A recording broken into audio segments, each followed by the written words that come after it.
네, 안녕하세요. 1월 17일 금요일 짱목과 말씀수다의 시간입니다. 오늘 주시는 하나님의 말씀은 창세기 6장 13절부터 22절의 말씀입니다. 하나님 말씀을 보시겠습니다. 하나님이 노아에게 이르시되 모든 혈육 있는 자의 포악함이 땅에 가득하므로 그 끝날이 내 앞에 이르렀으니 내가 그들을 땅과 함께 멸하리라. 너는 고페르 나무로 너를 위하여 방주를 만들되 그 안에 칸들을 막고 역청을 그 안밖에 칠하라. 내가 만들 방주는 이러하니 그 길이는 300규빗, 너비는 50규빗, 높이는 30규빗이라. 거기에 창을 내되 위에서부터 한 규빗에 내고 그 문은 옆으로 내고 상중하 3층으로 할지니라. 내가 홍수를 땅에 일으켜 무릇 생명의 기운이 있는 모든 육체를 천하에서 멸절하리니 땅에 있는 것들이 다 죽으리라. 그러나 너와는 내가 내 언약을 세우리니 너는 내 아들들과 내 아내와 내 며느리들과 함께 그 방주로 들어가고 혈육 있는 모든 생물을 너는 각기 암수 한 쌍씩 방주로 이끌어들여 너와 함께 생명을 보존하게 하되 새가 그 종류대로 가축이 그 종류대로 땅에 기는 모든 것이 그 종류대로 각기 둘씩 내게로 나아오리니 그 생명을 보존하게 하라. 너는 먹을 모든 양식을 내게로 가져다가 저축하라. 이것이 너와 그들의 먹을 것이 되리라. 노아가 그와 같이 하여 하나님이 자기에게 명하신 대로 다 준행하였더라. 네, 어제에 이어서 이제 노아에 대한 이야기가 나오는데, 하나님은 심판을 하시려고 작정을 하십니다. 그 이유는 뭡니까? 인간의 죄가 정말 악독하기 때문에 그 세상을 놔둘 수가 없다. 우리가 지금 보면 세상에 있는 수많은 일들을 바라보면서 내 자신도 바라보면서 정말 죄악이 가득한 세상이라고 인정했던 것처럼 그러한 모습이 이제 드러나는 것을 하나님이 보시고 결국은 이제 심판하기로 작정을 하고 계시는 그런 모습을 보인다는 겁니다. 하나님은 항상 심판하시려고 이 땅을 만드신 게 아니고 구원하시려고 이 땅을 만드셨죠. 그래서 최종까지 하나님의 방식은 마지막까지 알리려고 하고 있는 그런 모습들을 보이고 있는 겁니다. 꼭 알리시려고 어떻게 하든지 간에 죄를 짓는 사람들을 많이 회복하게 하려고 하는 모습을 보이게 됩니다.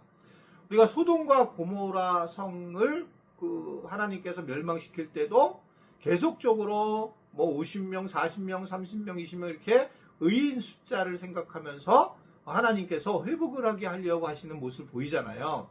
이게 마찬가지인데 이 하나님은 노아에게도 결국은 노아의 방주를 이제 짓게 하는데 600 뭐 300 뭐 20, 30 이렇게 규빗으로 짓게 되는데 그렇게 지어놓고 이제 많은 사람들이 그 노아의 방주를 보게 하려고 한다는 거죠. 그러니까 방주의 모습을 그 하나님은 그 노아의 방주의 모습을 보이면서 당시에 이제 죄를 지었던 사람들이 회복하게 되기를 이제 원한 거죠. 근데 우리가 결론적으로 알지만 노아의 세 아들 가정 외에는 아무도 이 방주를 타지 못하고 오히려 동물들만 방주를 타게 됩니다. 정말 완악하게 결국은 이 방주를 보고도 그냥 웃고 말았다는 거죠. 그러니까 이제 한국의 교회들이 굉장히 많잖아요. 근데 교회들을 이제 대부분 모양이 방주 모양으로 지었는 거죠. 저희 교회도 잘 보시면 이렇게 돼 있고 원래 저쪽 그 앞부분에 보면 앞부분이 이렇게 그 빼죽하게 돼 있어요.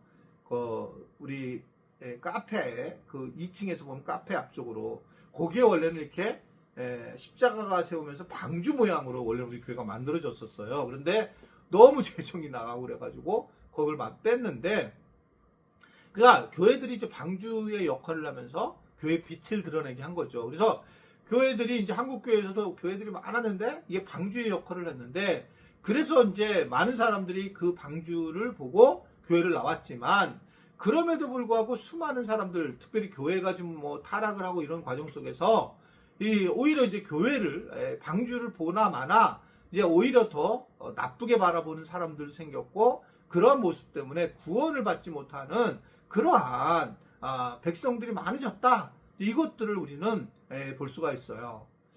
어떻든 간에 하나님은 기회를 많이 주게 됐고 여전히 지금도 기회를 주고 있어요. 그러니까 우리가 지금 제가 늘 얘기하잖아요. 내가 지금 뭐 하나님을 속이고 살아도 또는 내가 모른 체하고 믿음 생활 대강해도 아무런 일이 일어나지 않는 것처럼 사실 무서운 게 없다. 우리가 이제 예를 들면 몸이 어디가 아파요. 그러면 그 아픈 것 때문에 우리는 더 큰 문제가 생기는 것이 해결된다는 거죠. 그러니까 우리가 너무 아픈데 어떻게 하나님이 아프게 할 수 있어요? 그런데 따지고 보면 그 아픔 때문에 자기가 빨리 큰 상처를 경험할 걸, 큰 병이 범할 거를 알 수 있다는 거죠.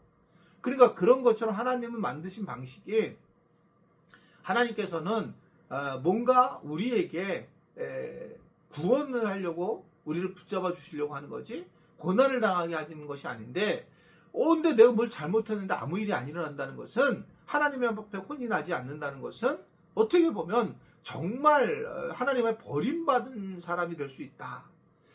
지난번 한번 제가 설교 때를 그 얘기한 적이 있잖아요. 하나님 앞에 가장 우리가 무서운 것은 하나님을 우리가 버림받은 채로 내버려 두사. 우리의 정욕대로 그냥 두사. 이럴 때 가장 우리는 무서운 거다라는 것을 이야기를 했잖아요. 그런 거와 마찬가지라는 거죠. 결국은 이 방주를 계속 보여줬는데 아무도 오지 않습니다. 그리고 또 하나 오늘 말씀에서 우리가 볼 수 있는 또 하나는 방주를 이제 만들려고 명하시는데 굉장히 구체적인 그러한 모습으로 방주를 만들려고 하죠. 결국 이 방주는 축구장 면적이 한 1.5배라고 그래요. 그러니까 엄청나게 큰 겁니다. 축구장에. 그러면 이제 이걸 건조하는 기간이 오래 걸리고 만들기도 어려웠을 거고 주변 사람 도움도 받았을 거고 그럴 때에 이제 노아는 하나님이 하라고 하는 방식을 그대로 따랐다라고 하는 겁니다. 하나님은 그 방주뿐만 아니라 성막을 만들 때에도 아주 구체적으로 어떤 가죽으로 쓰게 되고 또 어떻게 하고 어떤 것들을 그 성막에 놔두고 이런 아주 그 사이즈까지 분명하게 하나님이 세밀하게 하시는 그런 모습들을 보게 됩니다. 그러니까 예전에 이게 왜 그럴까라고 봤을 때에 목회를 해보니까요. 세밀하게 안 하면 다 부딪히게 되어 있어요. 교회 안에서도. 그러니까 뭔가 진행할 때에 세밀하게 이것을 진행하지 않고 그냥 놔두게 되면 다 싸우는 겁니다. 제가 그때 말씀을 드린 것처럼 믿음 생활을 이제 하면서 이제 결국 세밀하지 않을 때에 그 어려움을 겪는 그런 상황들을 굉장히 제가 스스로 많이 이제 경험을 하게 됐거든요. 그러니까 세밀하지 않으면 이게 서로 간에 오해를 하게 되고 그러면서 이제 다른 엉뚱한 방향으로 흐를 때가 굉장히 많이 있는 것을 볼 수가 있었습니다. 자기 생각에 옳은 대로 하기 때문에 결국은 교회가 계속 어려운 상황으로 가게 되는 그런 모습을 보이게 돼요. 그러니까 우리가 이야기를 할 때에 어떻든 정말 조심을 해야지만 되고 이런 부분에서 자기 의견에 다른 것들의 모습이 들어가서도 안 되고 잘 이게 전해져야 돼요. 왜냐면 하나님이 아주 세밀하게 하신 것처럼 우리도 세밀하게 전할 때 전해야 된다. 근데 제가 제일 어려운 것은 제 가까이 있는 분들이 저한테 가까이 있는 분들이 되게 중요한데 예를 들면 목사님이 이렇게 얘기를 했어. 이렇게 얘기하면 끝나는데 목사님이 이렇게 얘기를 했어. 한숨 한 번 쉬면 이게 뭐 제가 화를 낸 거든지 제가 또 뭘 했든지 이런 거 해석을 하는 거예요. 그러니까 이제 그럴 때에 그냥 전혀 다른 거 없이 목사님은 이거야 라고 세밀하게 그냥 얘기를 하는 것이 되게 중요하고 뭐 이것이 저뿐만 아니라 뭐 장로님 또는 뭐 리더들 순장님들 뭐 이럴 때에 그렇게 아주 굉장히 그대로 얘기하는 것이 굉장히 중요하다. 세밀한 것이 굉장히 중요해서 하나님이 세밀하게 했다는 겁니다. 세밀하지 않으면 서로 부딪히기 때문에. 그러니까 김장 같은 거 할 때도 김장을 그냥 어떻게 할 것인가, 소금을 먼저 칠 것인가, 나중에 칠 것인가, 이것 때문에 서로 갈등을 겪고 어려운 일을 겪더라는 거죠. 그러니까 김장도 매뉴얼이 있어야 돼. 김장도 먼저 어떻게 소금을 하고 무슨 굵은 소금을 쓸 건지 얇은 가는 소금을 쓸 건지 이걸 정리를 해야 되는 게 이게 어떻든 굉장히 부딪힘이 돼요. 그러니까 그래서 이런 아주 세밀한 것들을 먼저 얘기를 하고 교회에서 진행하면 좋겠다. 리더들이 이걸 기억하셔야 돼요. 어떤 일을 하든지 간에 이러한 세밀한 정리를 해야지만 되는구나. 그래서 뭐 어느 분야에서든지 간에 그러한 것들이 진행이 되면 건강하게 교회를 이끌지만 그렇지 않으면 갈등 요소가 돼서 어려운 일을 당하는 경우가 참 많습니다. 작년에도 그런 경우가 있었어요. 한 부서 안에서. 그러니까 이게 요 일을 맡은 사람은 어떤 일을 하고 요 일을 맡은 사람은 어떤 일을 할 것인가 이런 부분들이 때로는 교회 전체가 이것을 해줄 수 없어요. 너무 디테일하니까. 그러면 이제 그런 자체적으로 그런 일을 정리해야 되는데 그렇지 못하면서 심한 갈등을 겪을 수도 있다. 이런 것들을 잘 알고 우리 지체들이 하나님의 음성을 듣고 잘 이 땅에서 교회 안에서 은혜를 잘 나눌 수 있게 되기를 간절히 바랍니다. 기도하겠습니다. 하나님 아버지, 오늘도 주님 은혜 안에 거하게 하시고 주님이 주시는 참된 복을 누릴 수 있는 시간이 되게 하심을 감사합니다.